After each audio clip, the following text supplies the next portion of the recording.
Welcome back to Coronation Street. It's Alex Belfield talking to some of the biggest stars and some of my favourite people. And we've got one for you today. Kym Marsh, how are you? Hello, I'm well, thank you. How are you? I don't know how we haven't spoken before because, I mean, you've been around so long and so successful, and here we are at Coronation Street, and it's not like you're here by pity.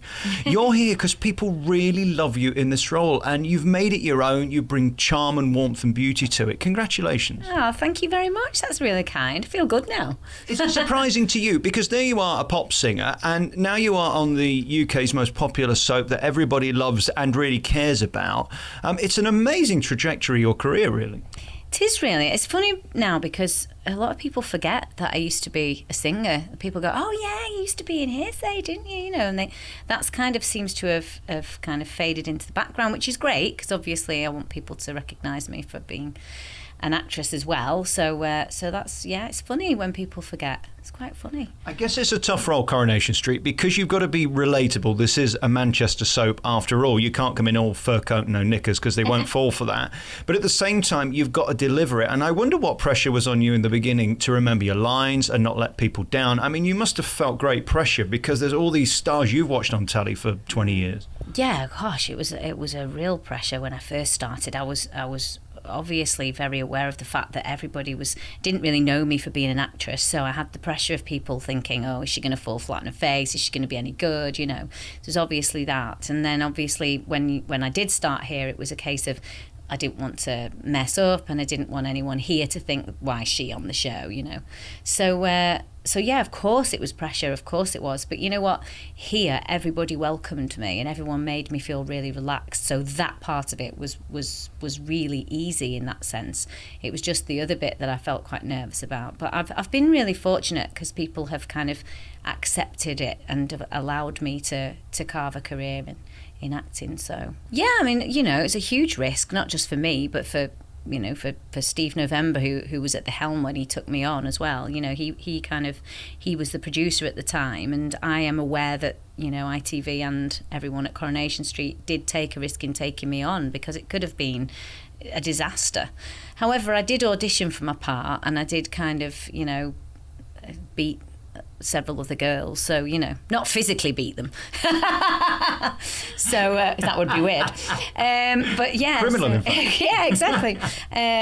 So yeah, you know, I hopefully I was recognised for my talent, and you know, and that's history. And as we sit here today in September 2016, I look at the situation you're in on screen, not what you're filming right now. We'll get to that in a bit.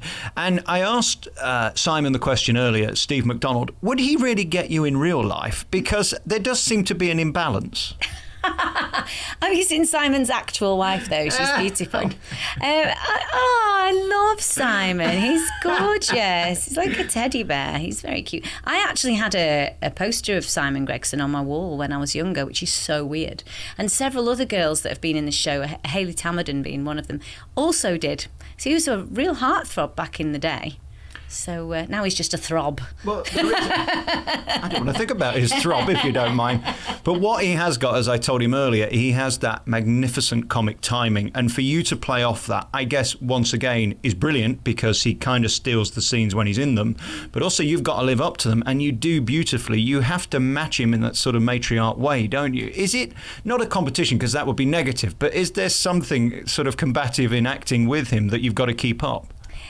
Not really. I mean, you know, sometimes it's really difficult, and I have to laugh, and as do Jane Danson's been working with him a lot more recently, and she's just said, Kym, I really have no idea how you do it, and it is like a skill.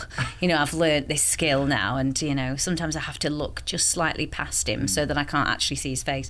But yeah, I mean, it's funny because Simon's obviously always coming out with the gags and doing the silly things, and Michelle is kind of the straight man. She's the one that kind of has to be serious and everything, and serious enough for the both of them. But no, not in that sense. No, there's no kind of combat in that sense at all. We just kind of like to try and compliment each other and think how we can make it funnier, you know, and whether that's just Simon doing something silly or if I kind of give him a look in some way. And we really enjoy working together. Well, we've worked together on and off for 10 years, so And I guess it is tricky because in this show it gets laborious. Let's face it, it is a job. You're turning up every day, you're learning lines. There might be different lines, but there's still lines. If you're not having fun on set, we're going to see it. And especially with you two, you are the fun couple of the whole show, and sort of the drive, certainly right now, of the comedy and the tragedy at the same time. And there you are, sat in the dark, not really knowing what's going on. Give us a clue as to how this is all going to resolve. You've got to find out because it's Coronation Street. Well, you would think so. I can't tell you. What I can say is that there's definitely going to be a bit of a journey, and there's going to be a lot of drama, and possibly some heartache as well, I would think. So, but you know what's great about this show is that there will be all of that, and there may well be some tears, and there may well be some drama and all the rest of it, but there will also be somewhere a comedy thing going on. If you watch The Street regularly, as I'm sure you do, you'll always notice that even when something really bad's happening and something terrible's happening, there's always a comedy element going on somewhere else, and I think that's the genius of it, really. So no one ever feels too bad. Well, they're the bits I love, the zingers from Norris or whatever, even if it's just 4 seconds, you know, his Daily Mail sticking through the letterbox, he'll always have a little line somewhere. And then, of course, there's Bev Callard, who you're playing with as well, which works beautifully. I mean, the chemistry between you two on screen is sensational. And again, she's got that sort of stiff upper lip sense about her in the show, but a great fun person to work with. Oh, she's amazing. I mean, when we first started working together, it was kind of heading down the road of Liz not really liking Michelle, and then what we loved is that actually that turned around, and now Michelle is like the daughter that Liz never had, you know, and we like the fact that, you know, Liz loves Michelle, and there isn't that kind of squabbling that you would expect, as she did with Karen McDonald and, you know, and all the other millions of wives that he's had. He's been around the houses, hasn't he, really? He has a bit, Stopped in most of them. He's the right little one, isn't he?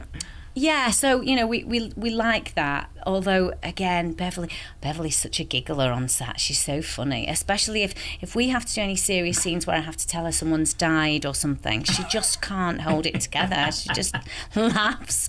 And it's like such an unfunny scene, and we're both wetting ourselves laughing. It's terrible. We get shouted at sometimes. Yeah, Simon was telling me about that earlier. Does it ever become normal when you walk around here and this one's passing you that way? I mean, and today there are people, I won't give it away, but there are people dressed in strange things and have strange makeup on. You do still double take, don't you? Because even though we know who they are and you might know them personally, it's still odd to see someone you watching last night on the telly who's covered in blood or whatever. Well, it was for me. It's not so much now, because obviously I've been here a long time, and, you know, these are my friends now as well as my colleagues, and I think but in the beginning, you know, it was very odd. I remember sitting in the green room, like my first week being here, and seeing Bill Roach for the first time and going, it's Ken Barlow, oh my God. You know, and it kind of took a while for it to sink in, really. And the first time I ever shot Christmas on the cobbles and see, like, outside Dev's shop with all the kind of Christmas trees, and kind of standing there thinking, this is so weird, because I used to watch this. Even I remember one of my youngest memories, my mum never wanted to miss Coronation Street, so she sometimes would get the washing up bowl and give me a wash by the fire so she didn't miss it, rather than take me for a bath. Northern upbringing. Yeah, exactly. What's it like being you? I mean, I sat there last night doing the research, and you put your name in, and there's 45 billion different pages about you. They never seem to get bored with you, your story, your face, what you're wearing, where you're going, who you're with, who you're not with, who you were with, who you might be with, what you're doing tomorrow. Does that ever become normal? It's extraordinary. You do know that, don't you? Yeah, it's a bit bizarre, really. There is some kind of real interest in everything, and I have no idea why, to be honest. And it is a bit weird. It is very weird. It is normal in a sense of it doesn't really affect me in the way that it used to, because obviously sometimes things that get written about you are completely incorrect and can be quite upsetting. And I used to kind of get to a point where it would get to me, or it would get to my family or whatever. And now I just kind of learn to take it on the chin and go, well, you know, it's just one of those things. And it's funny because, you know, if I read an inaccurate story about me, or if I read something and I'm supposed to have done something or had an outburst somewhere, whatever, and it makes me laugh, because I just think, do you know what? Nobody actually really knows me, apart from the people that I, you know, surround myself with. And I actually quite like that, because it's just like, you know, people are just making fairy tales up. Well, and it's liberating in a way, in a sense that the people who matter care and will like you regardless, and those who perhaps have an opinion about you that's born out of lies, it really is irrelevant. Well, to be honest, I mean, some people you just never please anyway. You know, if someone decides they just dislike you, then they're going to dislike you, whether you're, you know, saving babies or whether you're, you know, murdering someone. They're going to dislike you anyway. So you can't live your life for that, really. You've just got to kind of get on with it and keep your head down, do your job, and hopefully do it to the best of your ability. I think what's strange about you, we're about the same age, is that when we see you with your family now, it's extraordinary because we imagine you to have little children, and they're not. They're grown up. I was just watching Loose Women the other week, and there you are with Emily, your daughter, who now is embarking on her own music career and doing very well at it. Is it bizarre that you've got grown-ups walking around the house who are as sentient as you are? Yeah, it is weird. I mean, you know, I have one little one. I have Polly, who's 5, and she's just started year 1 in primary school. So she's kind of, again, she seems to be growing up really quickly, and she's so funny. She's literally the light of our lives. She's so funny, and she's naughty as well, which is another story. But yeah, I mean, it's not weird, obviously, because obviously they've been my children since they were born, so obviously it's not weird in that sense. But yeah, in certain ways, you know, when I see David, who's now 21, you know, looking after Polly, and I see the size, you know, David's 6'1" and Polly's like tiny little 3 foot, you know, and you look at him and think they're brother and sister. They look like father and daughter. It's really weird. And so in that sense, yes, it is quite odd. But do you know what? They are wonderful, and they're my best friends, and we have such a fantastic relationship. You know, they tell me everything, and we share everything, and we go places together, and they still love kind of doing stuff with Mum. And I'm taking my son on safari next year for his birthday, because he was 21 this year, and all he wanted to do was just go on safari, but just with me. So it's like, you know, we do have that really nice kind of bond. And of course, Emily, you know, she's just a chip off the old block, really, isn't she? She was always like that, though. She's, from being, you know, 5 or 6, she's always wanted to be kind of the centre of attention and doing dance classes and anything that got her in the limelight, really. And now, you know, obviously she's been singing since she was 8, and now she's just got this dance track out, which we found out today actually is number 14 in the music chart and the Music Week club charts today. So we're very excited about that. What pressure is there on her to be almost anywhere near as good as you, because you're so successful, and of course your trajectory and your fame, I mean, we think about the Hearsay days and all of that. I was on the radio at the time, and you were the one to get, similar to when the Spice Girls were in. It was that level of sort of adoration, and you were a pop star. There's a lot for her to live up. Do you kind of tell her that it might not be that big or that successful, but even so, you will still have done well, because you can't really compare it. Show business is so brutal, isn't it? Well, I think she knows that. I mean, she's seen what's happened to me over the years, you know, and my journey. And at the same time, she also knows it's a very different journey that I went on to the one that she's on. You know, when I went into pop stars, I was 24 with 2 kids.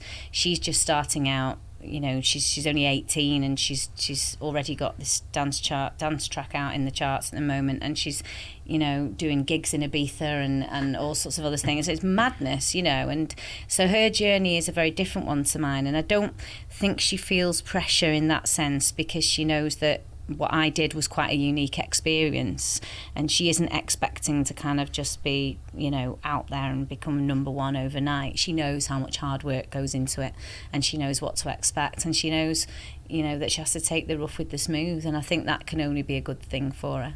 When you look back at your career now, I mean, you must be incredibly proud, because you're still here. Most aren't. Have you put your finger on why the public chose you? Because you can't convince the public to like you. They either do or they don't. They either follow you or they won't follow you, and they stay with you or they leave you. Have you analysed that, or do you just leave that to the karmic gods? Do you know something? Anyone that knows me will always say that I'm completely unaffected, and I'm always being the girl next door, always have been, and I pride myself on that. You know, I'm very... we have a very normal family life, and I think people may recognise that in me. I'm nothing special. I'm just someone who got lucky, who has some talent, and was kind of smiled upon, really, and given the opportunity to be where I am, you know, and I'm grateful for that. And I think maybe people realise that about me, perhaps. Is it tough now getting to the age where you say your son's 21, your daughter's 18, and they're going to go off and live their life because your life has been consumed for 21 years by your son and 18 years by your daughter, and then they have to go and do their thing? I guess that's always the fear I have of being a father, is that they're eventually going to go away and you have to deal with that because that's the circle of life, isn't it? Yeah, it is.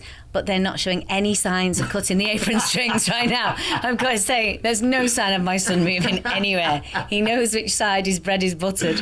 I honestly think that it's going to be a little while before either of them fly the nest. Perhaps Emily before David, to be honest, because she is very independent and she has got kind of dreams of going here, there and everywhere. As David is very much doesn't like to be in the limelight. He's doing, earning a trade and very solid working boy and all the rest of it, and is very much a home bird, David, whereas Emily's a little bit more fly by the seat of her pants, a bit like me. So they're not going anywhere anytime soon. I think when the day comes when they do, I think I will feel like my life is over. I think I'll just be like, now what do I do? But obviously I've still got Polly, who is 5 and is more than a handful. So I think if you think I'm going to have Polly for at least another 15 years living at home. So perhaps in another 5 years you can have another one. How about that? No. I've done my bit for motherhood. Thank you. And then very finally, we look at you and your private happiness. Again, I put in last night your name and pictures come up. We love to follow you privately. Is that uncomfortable, or do you just go, now, listen, they're going to want to know who I'm dating, who I'm with and I'm not with, let it go? There's always been a bit of I don't know what to say, how to describe it, but a bit of a kind of fascination with my love life. And, Kym's been married twice. Yeah, Kym's been married twice. Once I was with for 7 years and one husband for 5, and both didn't work out for very different reasons. But, I'm not really sure what that fascination is, really. And yes, people do kind of talk and all the rest of it. I think more so now with my current relationship, because I don't really talk about our personal life together, because I've made that mistake in the past and I kind of have talked a little bit too much in depth about it, whereas me and Matthew like to keep ourselves really to ourselves, so no one really knows too much about it, and it's working, so there you go, touch wood. And I think we love you. I think that's why. I think when the public like you and care about you, they want you to be happy, and I suppose that's where the press will only print what the public want to read, because once the public are bored, they don't want to print it anymore. So I guess there's a backhanded compliment there somewhere. Yeah, there must be. There must be somewhere along the way. But yeah, I am aware that this is the life that I chose, and I'm very happy with my job, and I'm very happy with where I am professionally. And I think if that's what the price I have to pay, for some kind of press intrusion into my life because of the job that I do, then so be it, because I love what I do. So. And what a remarkable career it's been. To think if I'd have interviewed you at Popstars, to think then I'd have been saying to you 15 years later you'd be sat at Coronation Street. It's amazing, isn't it? Because I guess you're like me. I grew up watching this and you're the star of it. It's remarkable. Thank you. Well, it is a bit of an amazing journey. And the weird thing was that, when I auditioned for Popstars, I actually auditioned at the old Coronation Street studios. Wow. So I kind of went full circle, really. It was really bizarre. But I would never have believed it. And the only thing I wish is that my grandparents had been alive to see, because they loved Coronation Street, so it would have been nice for them to see it. But yeah, and I would never have believed it. But I'm so happy here. I really feel like I've found my home. So the wit that you have in the show is so remarkable, and you play off Steve in the programme beautifully. And I think that alchemy behind the bar, they took a long time to get that right, really, didn't they? And there was a lot of changes, and that doesn't seem to me, I don't know, that it's going anywhere. Will you remain behind the bar, do you think, in the foreseeable future? For the foreseeable, yes, but who knows what's round the corner. Oh, you're not doing that soap tease thing where you're now getting me nervous. Listen, you just have to keep watching. Are you going to be working with Norris before we know it behind the counter? That's the next love affair. How strange you should have said that. Kym Marsh, great to talk to you. Your daughter's single is available now. Where can people find it? You can download it from any of the sites, iTunes or Spotify, any of those. Great to talk to you. Thank you, you too.